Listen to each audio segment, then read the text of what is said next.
Well, there are more than 4 million civilians in northwest Syria, in the area that we reach through this cross-border operation from Turkey. And nearly 3.5 million of those civilians are in desperate need of humanitarian assistance because the war has been going on for 10 years. Most of those people are displaced people.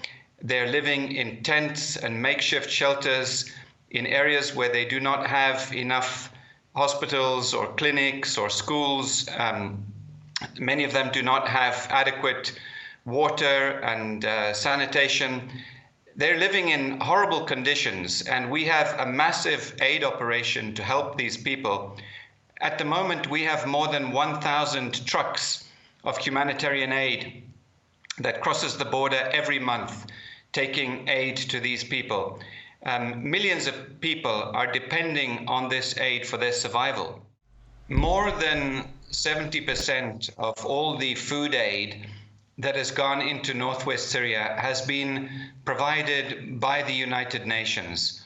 100% of the COVID-19 vaccinations have been provided by the United Nations. And the bulk of all the relief items, the majority, has been provided by the UN. So if the UN can no longer deliver relief supplies to northwest Syria, millions of people are going to suffer. People are going to die. It's going to be a disaster in that area. We have to have a continuation of this Security Council resolution. It's, it will be a major crisis if it's not renewed.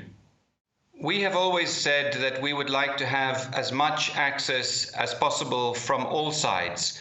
So we would welcome the opportunity to have access from the government side as well as across the border from Turkey.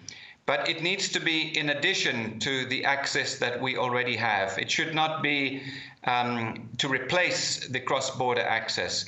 We cannot give up this cross-border operation. Too many lives depend on it.